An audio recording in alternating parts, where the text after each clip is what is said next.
नमस्कार दोस्तों, मैं हूं आलोक। स्वागत है आप सभी का आप सभी के अपने ही YouTube चैनल आलोक्स ब्लॉग पर। दोस्तों, आज की इस वीडियो के अंदर आप लोगों से एक ऐसे पौधे के बारे में बात करने वाला हूं जो कि आप छोटे से छोटे गमले में लगा कर रख सकते हैं। बहुत बार क्या होता है कि हमारे पास बहुत ज़्यादा स्पेस नहीं होता है, या फिर जो है ऐसी कंडीशन होती है कि हमारे पास बड़े साइज़ के गमले नहीं हैं, और बहुत सारे लोग तो पसंद भी करते हैं कि छोटे छोटे गमले उनके पास हों। तो आज की इस वीडियो में आप लोगों के साथ एक ऐसा ही पौधा मैं आप लोगों के साथ शेयर करने जा रहा हूं, जो आप छोटे से छोटे गमले में अगर लगाएंगे तो बहुत ही बढ़िया चलेगा और बहुत ही बढ़िया रिजल्ट भी देगा। जिस पौधे की मैं बात कर रहा हूं वो है पेंडानेस का। पेंडानेस एक बहुत ही खूबसूरत पौधा है। इसकी जो पत्तियां होती हैं वो येलो और ग्रीन कलर की इस तरीके से होती हैं। और इस पौधे के साथ होता क्या है कि नीचे से ये पब्स बनाता है। मैंने पब्स निकाल निकाल कर ही इतने सारे पौधे बनाए हैं। तो जब आप इन पब्स को सेपरेट करते जाते हैं तो फिर इनसे नए नए पौधे अपने आप तैयार होते चले जाते हैं, क्योंकि वो जो पब्स होती हैं उसमें बहुत बार आपको एरियल रूट्स मिल जाती हैं। जैसे कि मैं आप लोगों को दिखाऊं, ये देखिए यहाँ पर जितने पब्स निकले हुए हैं सब में एरियल रूट्स बनी हुई हैं। और इन पब्स को जब आप एरियल रूट्स के साथ निकाल कर प्रोपगेट करेंगे तो बहुत आसानी के साथ ये नए पौधों में तब्दील हो जाएंगे। मैंने तो जहाँ कहीं भी जगह मिली, जैसे देखिए ये एक पिकॉक जिंजर का प्लांट था। पिकॉक जिंजर बोलते हैं इस पौधे को। तो इसमें छोटे छोटे वो बनते हैं, राइजोम्स बनते हैं। उन राइजोम्स से नया पौधा निकलता है। तो उसमें साइड में मैंने ये पौधा लगा दिया था और अभी देखिए कितना बढ़िया ये चल रहा है। रिजल्ट मैं आप लोगों को दिखाऊं छोटे गमलों की।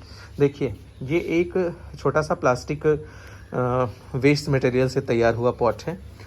मैक्सिमम अगर मैं इसकी गहराई बोलूं और चौड़ाई की तो आप देख ही रहे होंगे, 2.5 से 3 इंच, मैक्सिमम 2.5 इंच होगी मैक्सिमम इसकी चौड़ाई।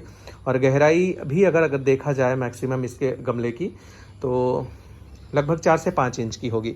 और देखिए इसकी साइज़ देखिए, इतना बढ़िया ग्रोथ ये कर गया है। इसके अलावा भी मैंने और छोटे छोटे और भी ज़्यादा छोटे छोटे गमलों में लगा रखा है। ये देखिए इसकी साइज़ देखिए, ये बहुत ही ज़्यादा छोटा है। मतलब विड्थ और हाइट मिलाकर जो है 2-2 इंच होगी मैक्सिमम। मैंने शायद उसमें फीट बोल दिया है, तो आप लोग प्लीज़ एडजस्ट कर लीजिएगा।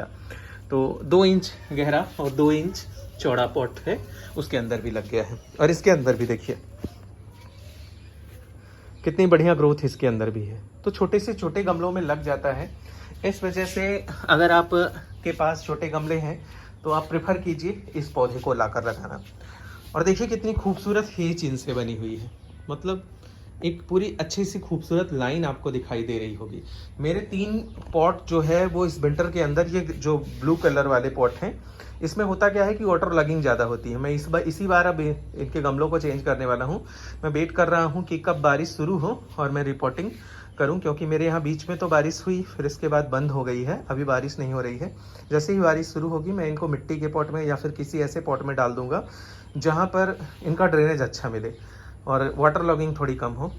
तो रिजल्ट देखिए, ये दोनों सीमेंटेड पॉट में लगे हैं तो इस तरीके से हैं।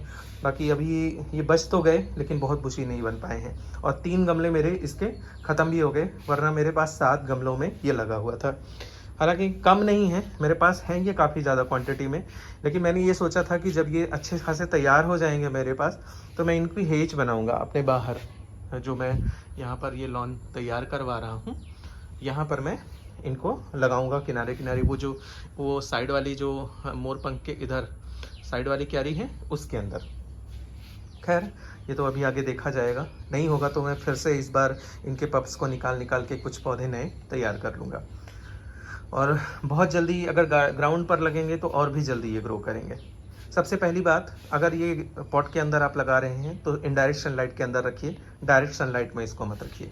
दूसरी चीज़, मिट्टी एक हिस्सा मिट्टी, एक हिस्सा रेत, एक हिस्सा कंपोस्ट बना करने के लिए सॉइल मिक्स तैयार कीजिए।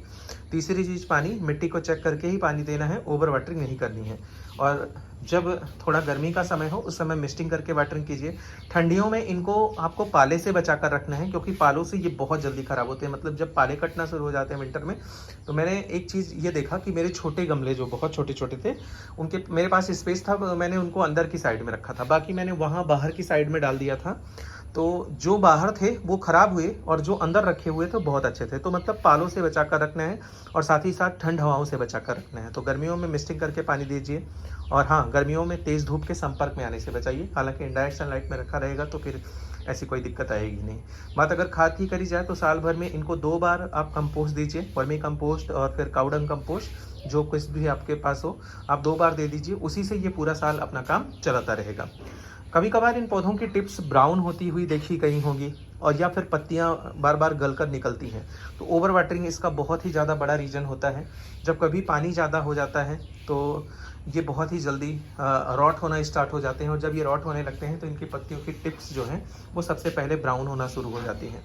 इसके अलावा अगर देखा जाता है इनके पत्तों का गल गल कर निकलना, तो एक रीज़न ये भी होता है कि बहुत ज़्यादा जब इनको धूप लग जाती है और जब हम इनको पानी देते हैं तो फिर ऐसी कंडीशन देखी गई है कि वो पत्ते गलकर निकल जाते हैं। इसके लिए आप समय समय से जैसे पानी तो दीजिए ही, लेकिन समय समय पर फंजीसाइड भी ज़रूर इस्तेमाल कीजिए। हर 15 से 20 दिन के अंतराल पर अगर आप अपने गार्डन के अंदर फंजीसाइड का छिड़काव करते हैं तो ये आपके लिए बहुत अच्छा है कि आपके इस पौधे को भी फंजीसाइड मिल जाएगा। 15 से 20 दिन के अंतराल पर अपने पूरे गार्डन में, अगर आपके पास इंडोर गार्डन है तो अच्छे से फंजीसाइड का छिड़काव जरूर किया कीजिए।